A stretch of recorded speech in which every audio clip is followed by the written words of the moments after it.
Shalom, selamat siang. Kembali kita bertemu di Street Justice.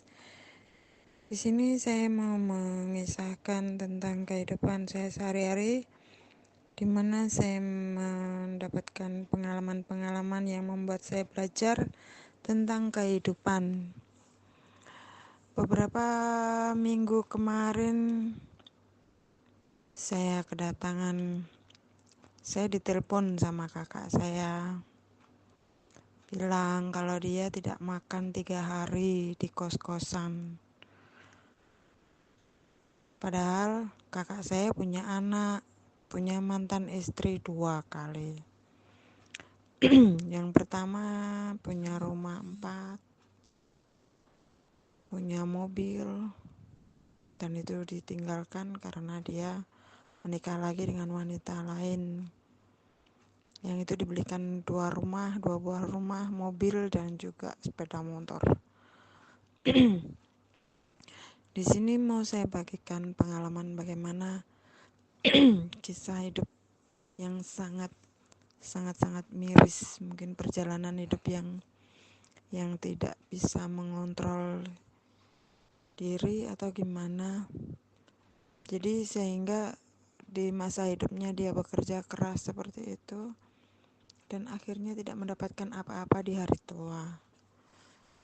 Beberapa minggu kemarin, tepatnya tanggal 21 Juni, kakak saya menelpon saya bahwa dia tidak makan selama 3 hari. Terus saya nanya, "Duh, kok bisa?" Lah, anaknya gimana? Saya bilang begitu. Terus dia bilang, saya diblokir, nggak bisa dihubungi.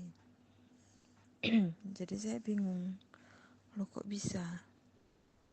Dia bilang tidak punya uang sama sekali. Ini kakak saya stroke dan tidak bisa berjalan separuh yang di sebelah kanan. Pada awalnya saya transferi uang biar dia bisa makan saat itu. Habis gitu dia bilang, terus besok kalau uangnya ini habis aku gimana? Terus saya bilang, ya sudah, kalau untuk makan aja kakak ke rumah saya aja, biar saya kasih makan di sini. Jadi cuman kalau untuk bayar kos, bayar apa, saya nggak bisa. Kalau mau bisa makan ya mending di rumah saya. Di sini saya belajar bagaimana dulu yang kakak saya bergelimang harta dan uang itu seperti nggak ada serinya. Tapi dia sangat kikir sama saudaranya sendiri, tuh sangat kikir. Jangankan untuk membantu saudaranya, melihat saudaranya aja melihat saudaranya kesusahan dia tertawa. Tapi untungnya saya nggak pernah, maksudnya melihat kakak saya itu bergelimang harta. Saya itu nggak pernah yang namanya minta bantuan.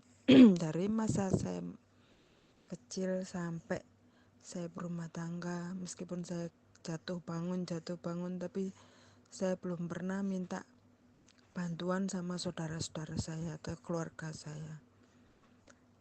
Di sini saya berpikir, kenapa waktu masih muda kamu noleh saya aja enggak? Di saat sedang susah seperti ini, kenapa menoleh ke saya gitu loh? Lah, dulunya kamu di mana? Waktu kamu jaya. Kenapa kamu gak ingat sama keluarga? Kenapa gak ingat sama saudara? Di saat sekarang, pas sudah jatuh, sudah gak punya apa-apa, baru mencari saudara. Di sini saya berpikir, bagaimana kalau seseorang itu menggunakan hartanya dengan sembrono, tanpa adanya manajemen yang benar-benar kuat. Meskipun bergelimang harta, tapi kalau dengan kesombongannya memang benar dia bisa jatuh. Kesimpulannya, kita tidak boleh merendahkan orang lain karena itu akan membuat kita menjadi sombong dan melukai hati Tuhan.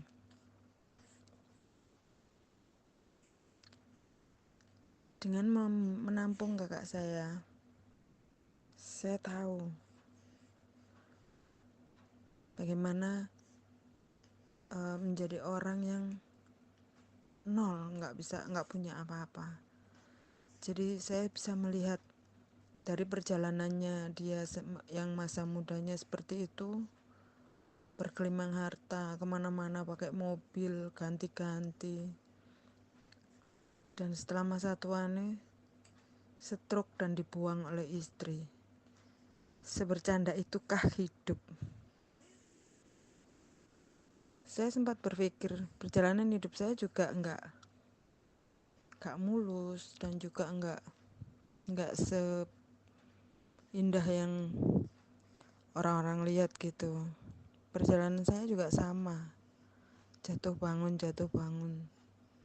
Tapi di sini saya belajar, semakin kesini saya semakin tahu dan semakin belajar bahwa apa yang sudah diberikan Tuhan itu kita harus bisa mengaturnya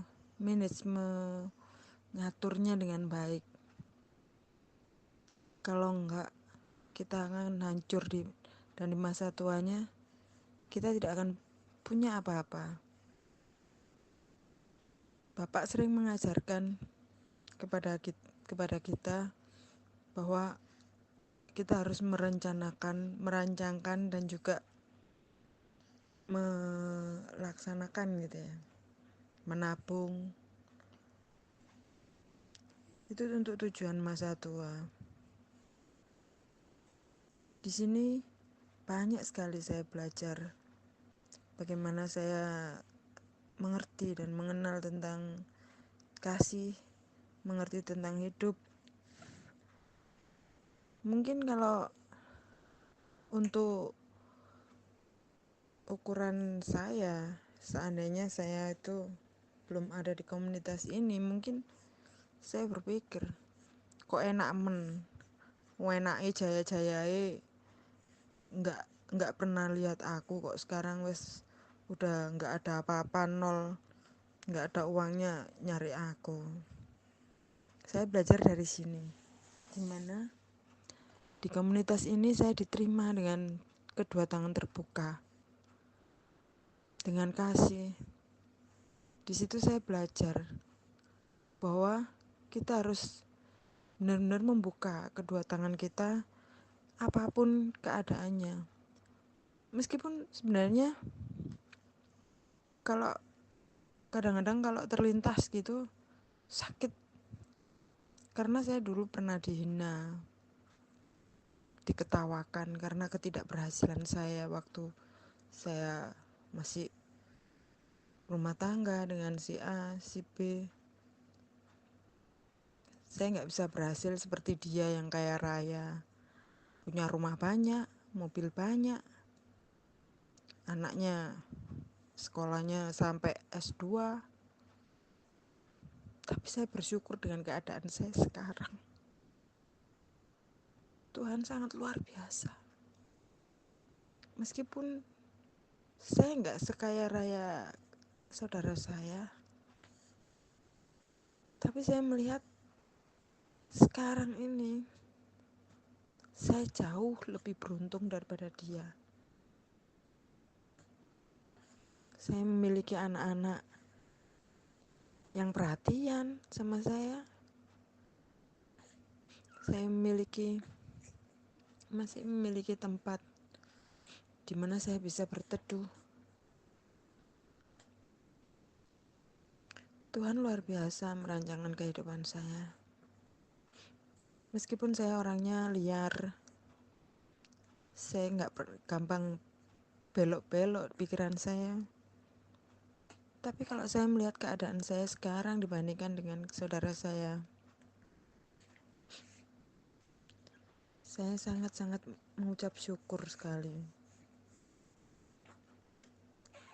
Karena dengan ini, saya bisa mengerti bahwa hidup itu memang bukan main-main. Kalau hidup itu main-main, kita akan dipermainkan oleh hidup itu sendiri. Dan sekarang saya sudah tahu bagaimana menjalankan hidup. Meskipun saya masih harus belajar dan belajar. Kadang kalau memang kadang-kadang kalau nuruti daging itu rasanya malas itu datang. Tapi kembali saya ingat, apa yang kamu inginkan? Ditegur Tuhan seperti itu. Bagaimana Tuhan menegur saya? Mempertanggungjawabkan cinta mula-mula. Saya sering berpikir, oh iya, jadi rasa malas itu kembali saya hempaskan dan saya harus bangkit untuk saya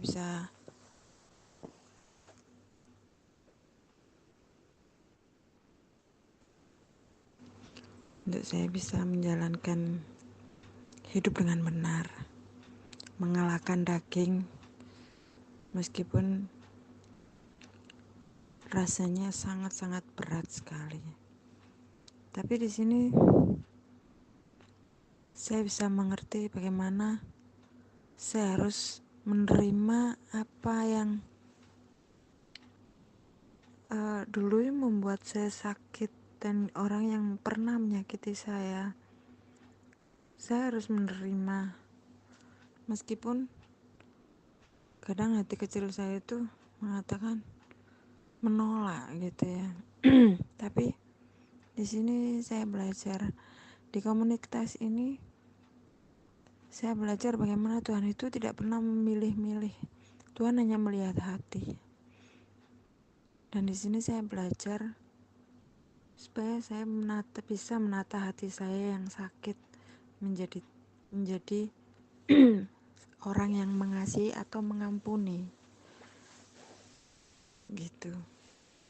Di sini saya mendapatkan ayat yang dikasih sama Tuhan pas saya baca-baca kemarin di 1 Tesalonika 5:14 sampai 15. Bunyinya, kami juga menasihati kamu, saudara-saudara, tegurlah mereka yang hidup dengan tidak tertib. Hiburlah mereka yang tawar hati, belailah mereka yang lemah. Sabarlah terhadap semua orang.